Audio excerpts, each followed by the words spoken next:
Welcome to Books with Rafi. I'm your host Rafi Khan, and in today's video we'll be talking about books I received for Christmas. So without further ado, let's go.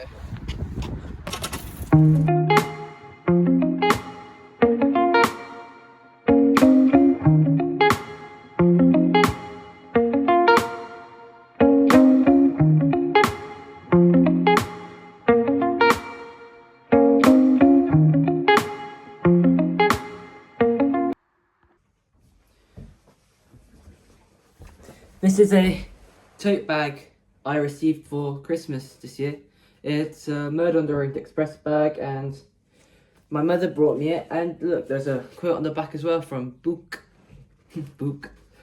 And yeah, have a look at that. It's a very nice bag. I think I'll use it to carry my books when I go buy them from Hunt's local independent bookstore in Rugby. You should pop in if you ever go to Rugby, the lovely market town in Warwickshire where the game was invented. The game the people of this country know and love.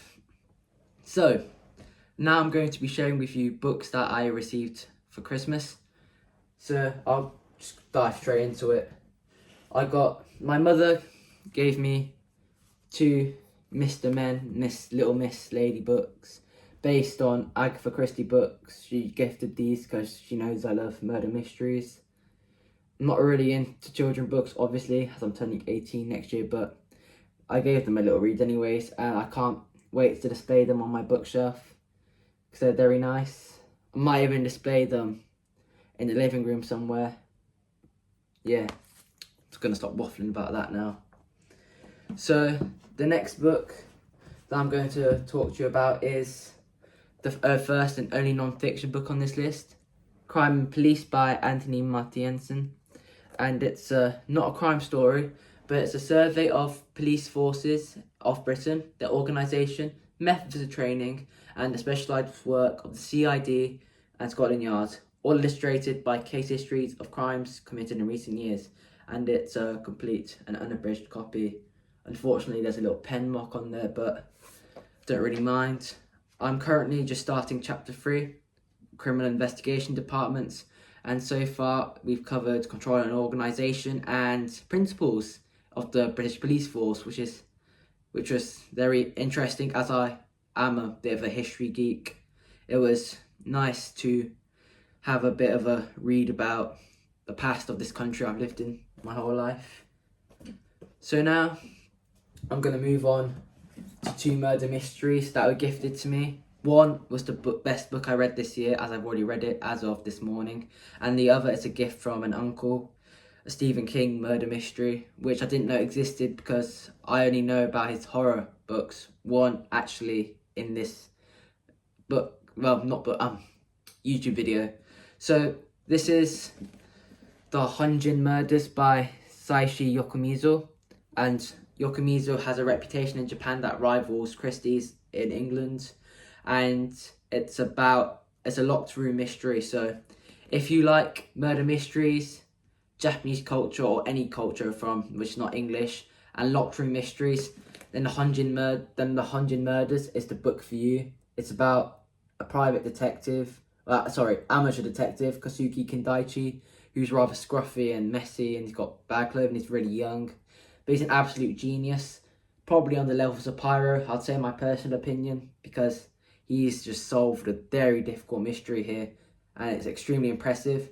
So if you like mysteries, Japanese culture, and locked room mysteries, then this book is for you. A book review on it will come out within the following week, so stay tuned for that, as it'll be a no spoiler review, and hopefully it'll cement your yearnings or longings, whatever the word is, to read this stunning murder mystery by Yokomizo, very famous Japanese author.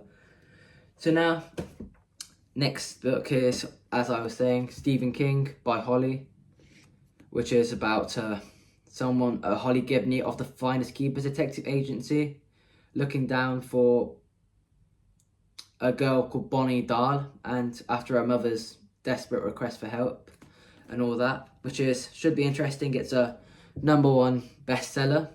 Obviously it's King, so they probably all were bestsellers. And yeah, so if you like Stephen King, murder mysteries, maybe there's even a bit of horror in this. So if you just like Stephen King in general and you fancy something that's not one of his horror books, you should give Holly a go. So now I'm excited to say that we're finally moving off books that aren't on the list, and we're now going to be talking about books that are on my list. So if you want to go watch the video I did on a couple of weeks ago about the list, then please do watch that, then you can come back. Or if you want, you can just stay and watch this and not watch the other one. It's completely up to you. Well, book one is John Steinbeck's Of Mice and Men. I've actually read this book in year 8. It was year 8. I'm in year 13 now, and yeah, I really enjoyed it. But I was like 12, so I didn't get to really understand it or get to a deeper connection with it, which is what I want with Of Mice and Men. So this is my copy of it. It's about George and Lenny, how they're drifters looking for work, and Lenny's a bit simple-minded. He doesn't know the power of his own strength, and he becomes a victim to that. I won't spoil it anymore just in case you haven't read it, but I'll do a review of it once I've read it for the second time in my life. Moving on, we've got a Korean book translated, a new translation in fact, and a Penguin classic, the story of Hong Gil-dong, which is basically a Korean Robin Hood. It's like a folklore.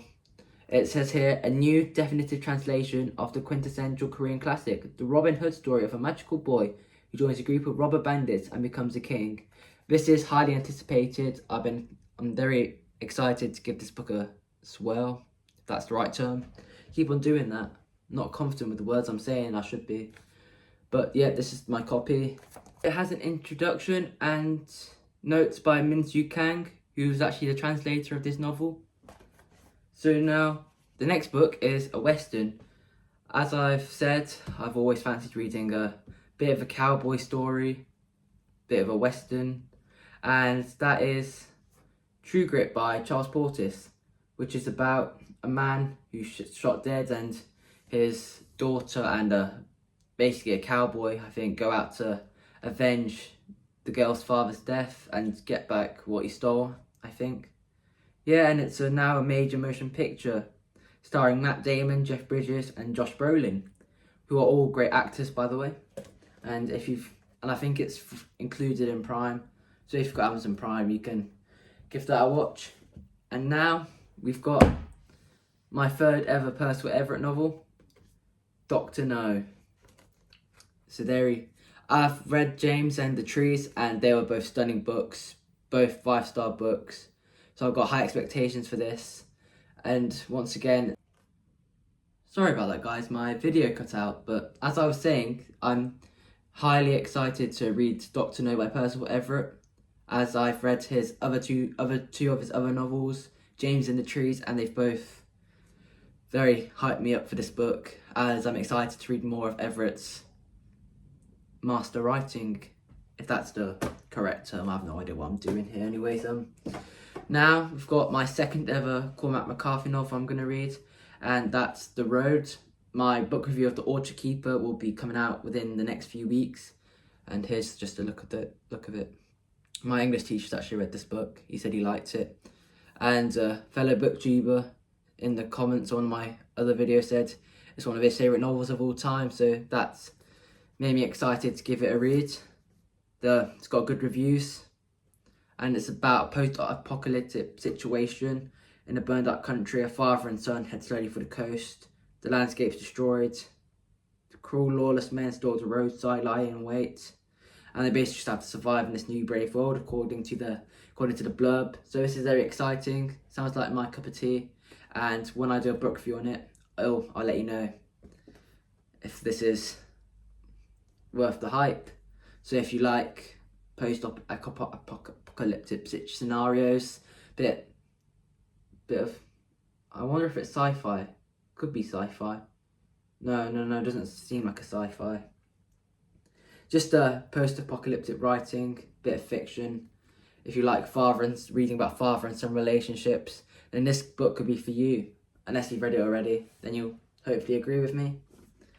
And now, finally, we've got a Stephen King book called Misery, which is about Paul Sheldon and Annie, yes, that's right, Annie Wilkes.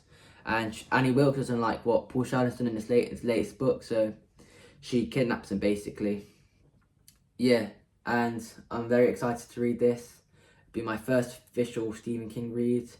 So yeah, that's all the books. I did actually receive the whole Red Rising trilogy, but unfortunately the Amazon delivery driver who gifted it, who delivered it to the person who's gifting it to me, left it in like a big puddle outside. So all three of them are really badly water damaged. But I'll get my own copies when time comes to read them. So yeah. Thank you so much for watching this video, guys. It really means a lot to me. Have you read any of the books I mentioned in today's video? Go on, let me know in the comments below. It would mean a lot to me, and getting a chat with the community will make my day, make it perfect. So thank you ever so much for watching. Don't forget to like and subscribe. It'll make my grandma's day. See you guys later.